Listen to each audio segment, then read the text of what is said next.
dengan share, subscribe, like, dan komen. Jadi istighfar itu upaya biar bisa tobat, tolabul maghfirah, doa. Istighfar itu doa. Ya Allah, tolong ampuni saya. Dan tidak sia-sia. Allah janjikan akan diampuni. Allah janjikan akan diberi. Allah janjikan akan diberi solusi. Kan enak. Makanya orang-orang soleh itu kalau dimintai solusi untuk masalah-masalah gak pernah ngasih nasihat banyak-banyak. Ada orang datang.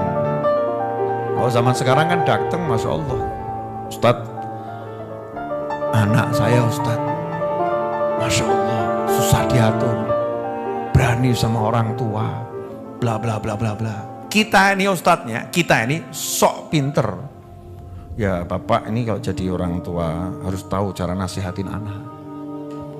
Bapak harus berakhlak yang mulia sama anak. Tuh, tambah sindikan ini stres. Kok aku sudah salah no ya? Stres.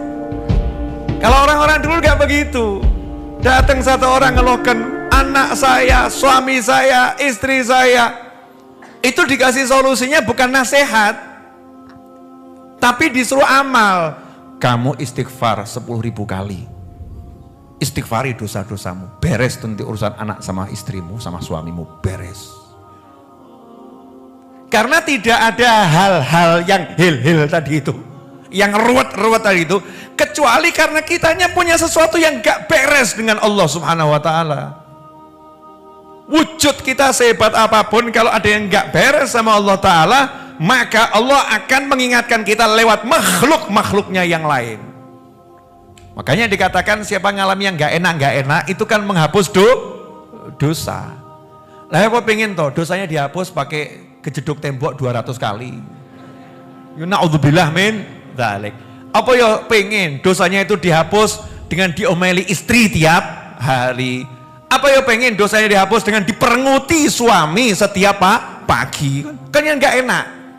Kan ya enak toh, pagi kok lihat suami mesem ya, pulang kantor lihat istri kok nyiapkan teh sama senyum, itu kan nikmatnya luar biasa. Ketemu anaknya apa, ayah, ngerangkul, kan penak.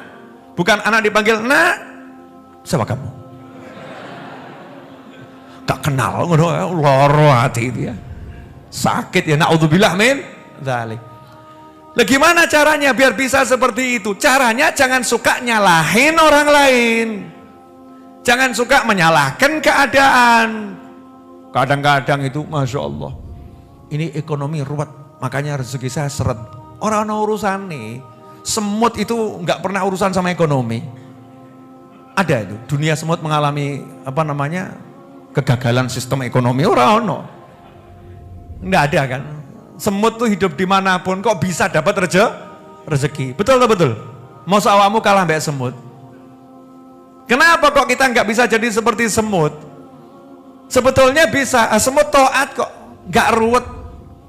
Taat sama Allah Ta'ala, semut nggak pernah nyalahin orang lain, nggak pernah nyalahkan keadaan. Dia jalani kehidupan sesuai perintahnya Allah Ta'ala, ya hidupnya enak.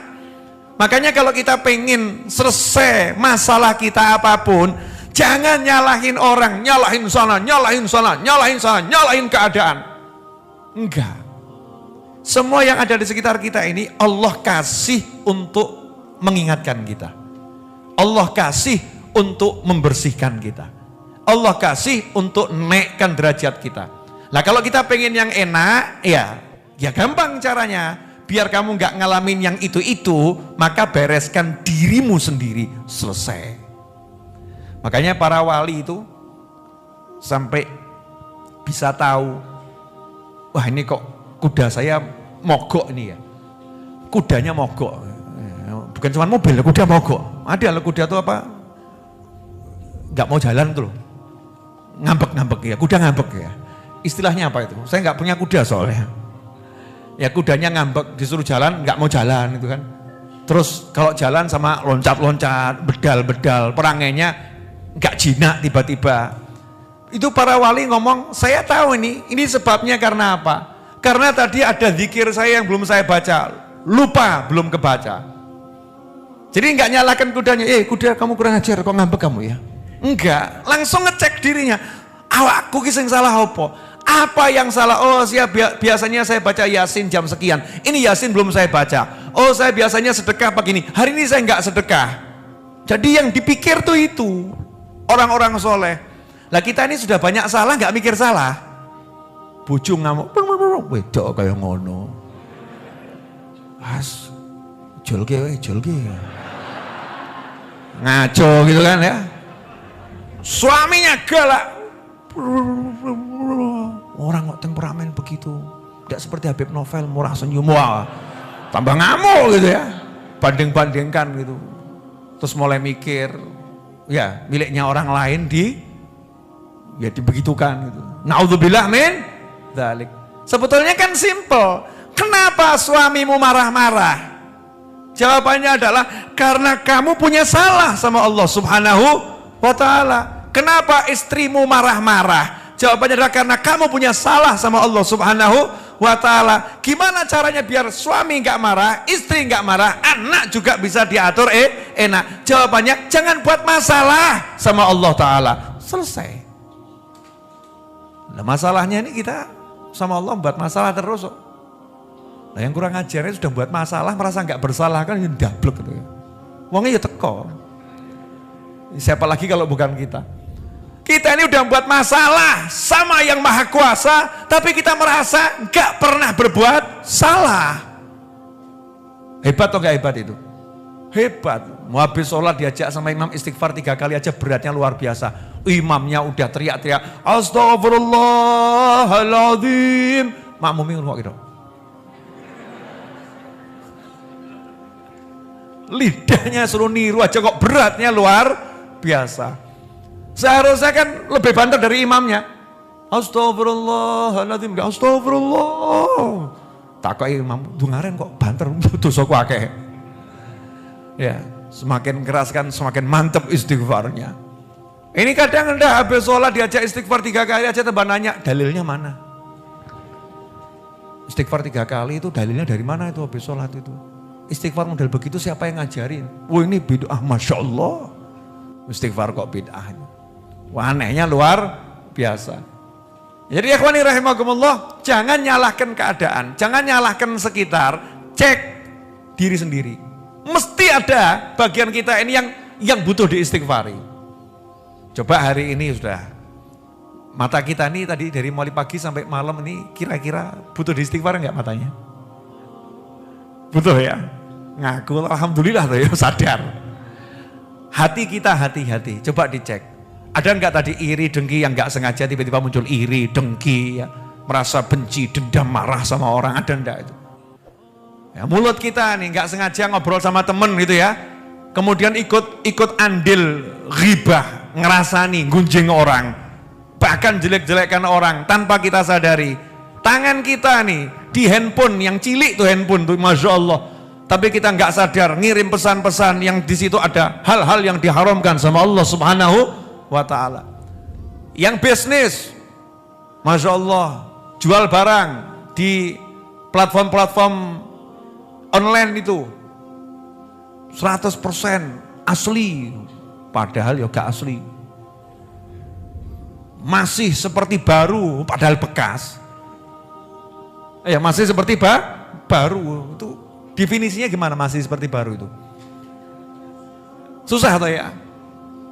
Nah ini kadang kayak sumpah urung tahu nabrak, tapi ditabrak. Sumpah niatnya ini sumpahnya bohongin orang. Sumpah nih mobil ini belum pernah nabrak, betul tapi ditabrak. Kurang ajar atau enggak kurang ajar itu? Dustain orang gitu. Ini perlu diistighfari. Jadi kita kalau mau selesai masalah kita, nggak usah ruwet-ruwet, duduk istighfar. Duduk istighfar. Nah berapa kali istighfar itu? Diajari oleh Nabi Muhammad SAW. Siapa yang pagi istighfar 70 kali, malam istighfar 70 kali, maka dia tidak akan dicatat dalam kelompok manusia yang pandai berdusta dan tidak dicatat dalam kelompok manusia yang lalai. Gampang ya? Pagi 70, malam 70. Istighfarnya modelnya bagaimana? Sakarepmu. Nah kita ini kan minat du'afa, orang-orang lemah, biasa kan cari paket hemat ya. Beb, istighfar yang paling hemat aja Beb ya. Cepat, ringkas. Nah istighfar yang paling cepat tolabul maghfirah itu ucapan astaghfirullah atau rabbighfirli atau Allahumma ghfirli.